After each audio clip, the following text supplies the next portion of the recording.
J'aime bien les mouvements de jeunesse. Je suis venue ici pour rencontrer d'autres gens et voilà. Et tu es hyperkinétique? Ouais, je suis hyperkinétique. Depuis 5 ans. Donc moi je m'appelle Eva, j'ai 16 ans, puis on m'a diagnostiqué hyperkinétique il y a 4 ans. Moi j'ai 17 ans, je m'appelle Lenny et on m'a, je sais pas quand on m'a diagnostiqué hyperkinétique, mais je sais que mes parents m'ont toujours dit que j'en étais un.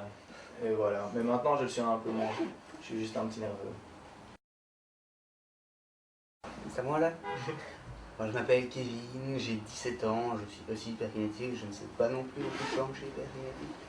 Depuis un bail, hein, ça fait bien longtemps, si on compte que maintenant je suis toujours hyperkinétique. Et moi je me souviens que dans ma classe en primaire, c'était en 5e, 6e primaire, je me souviens que ma prof, à chaque fois que je faisais une connerie ou que j'étais un peu excité, c'était tout le temps « Hein Kevin ?» devant tous les autres évidemment « Hein Kevin, t'as pris ta rilatine ?» Évidemment tout le monde savait que la rilatine c'était pour me calmer, donc c'était « Ah, tu l'as pris », donc tout le monde, enfin, évidemment si les grands le font, c'est clair que les petits le font, et ça je me souviens, j'en ai vraiment souffert et tout ça, parce que c'est vrai que j'étais un petit nerveux. Pour moi c'était une adulte, c'était quelqu'un, enfin tu vois, avec qui j'avais confiance, malgré que j'avais pas du tout de bon rapport avec elle, mais le jour où elle a fait ça, c'était parti. Moi justement, contrairement à pas mal de gens, j'ai toujours été un hyperkinétique contrôlé par ma timidité, on va dire. Ça veut dire qu'à l'école, je pétais pas un mot, et puis à ma maison, j'explosais et j'étais impossible, je faisais péter un câlin à mes parents. Et donc à l'école, bon, à la récré et tout ça, je bougeais pendant tout le temps jusqu'à ce qu'on me ramène, mais en classe, devant tous les autres et tout ça, j'étais encore beaucoup plus timide que maintenant. Et donc voilà. Mais moi, la rilatine et tout ça, j'ai pas eu une très bonne expérience, j'étais trop distrait pour penser à les prendre et tout ça, du coup je les prenais pas pendant 2-3 jours, du coup les effets secondaires recommençaient, tout ça, du coup ça m'a jamais... Je voyais des petits tremblements et des trucs comme ça. Voilà, en gros.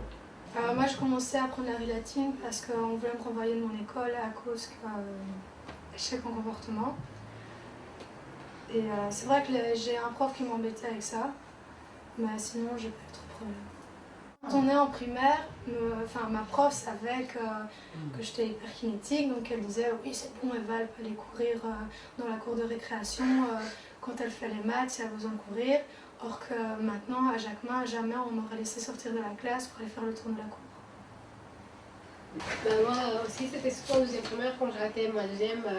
Ma prof savait que j'étais hyperactive mais ne voulait pas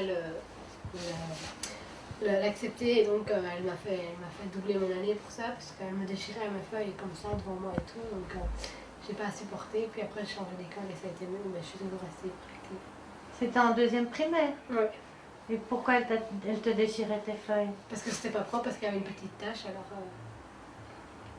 Et je passais mes journées devant le bureau de la directrice. Et donc tu as changé d'école? Oui. Et ça a été mieux après? Oui, ils étaient... Oui. Pourquoi? Ils étaient plus derrière.